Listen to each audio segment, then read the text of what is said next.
The idea that Austin is liberal is a myth. Now, I can already hear you typing those comments telling me I don't know what I'm talking about.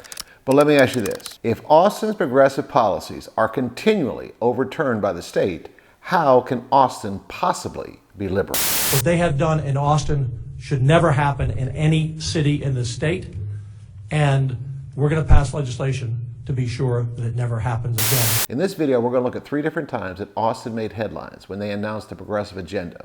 But then the state stepped in and negated everything Austin was trying to do. The first one is defunding the police. The city of Austin never officially said they were defunding the police, but in 2020, they reduced the overall operating budget from $434 million to $292 million.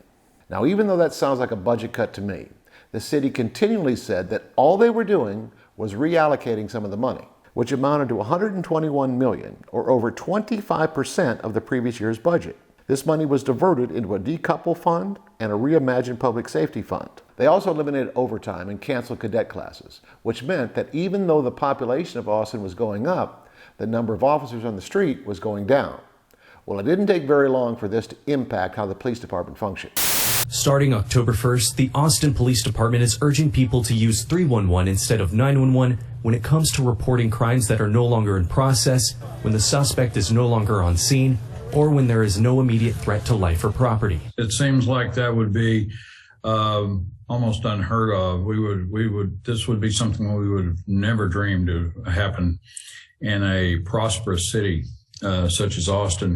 This did not go over very well with the governor. He sent in DPS officers to help with patrols and introduced legislation specifically to address this. Any city that defunds police departments will have its property tax revenue frozen at the current level. These new laws were designed to penalize cities who reduce police funding.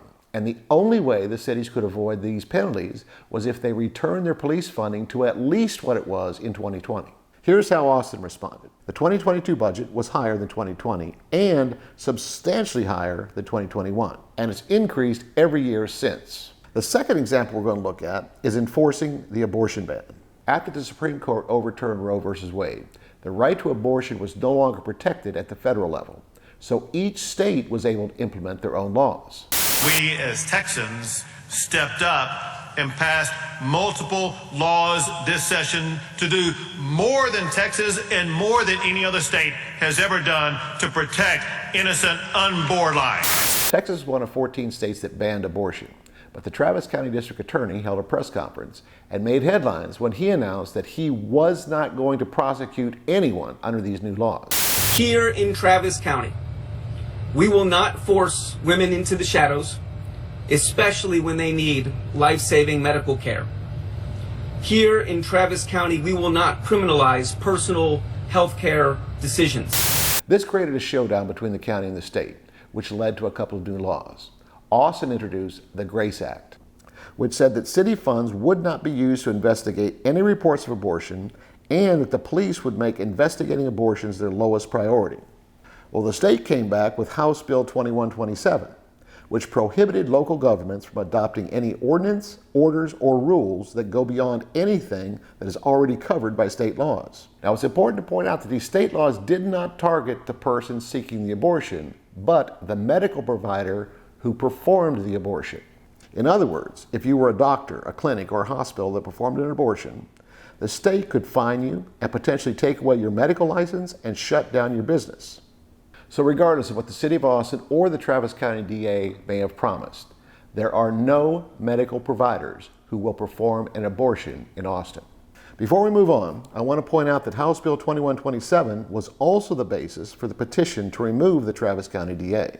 This is all still pending, and whether or not he's actually removed is yet to be determined. But clearly, his progressive agenda did not turn out very progressive at all. This final one will make liberals cringe all the way from San Francisco to Manhattan, so get ready. It all started back in 2020 during the BLM protests in response to the death of George Floyd. The protests in Austin started outside the downtown police station. The protesters stopped traffic on I-35, and there were reports of projectiles, including Molotov cocktails, being thrown at the police. The police attempted to disperse the crowd with tear gas and non-lethal beanbags, and some of the protesters were injured. So that same Travis County DA that we talked about earlier decided not to press charges against the 57 protesters who were arrested, but he would press charges against 21 officers for using excessive force. The majority of these charges were eventually dropped, and the one that actually went to court resulted in a mistrial. But this DA was still looking for some kind of win, so then he focused his efforts on Daniel Perry. Right now and today, the trial of a former Army sergeant is set to begin. Daniel Perry was working as a rideshare driver when he turned down a street to drop off a customer and found a group of people protesting. Perry's lawyer says some of the people beat on Perry's car, including Garrett Foster. Foster and his fiancée had attended demonstrations in the past, and at this one, he was holding a rifle. Perry claims Foster raised a weapon, prompting Perry to shoot Foster. Perry says he acted in self-defense. Jury selection set to begin at 9:15 this morning. Even though Texas has some of the strongest stand your ground laws, this DA was able to get a conviction, and Perry was sentenced to 25 years in prison. Finally, a win for this liberal prosecutor, right?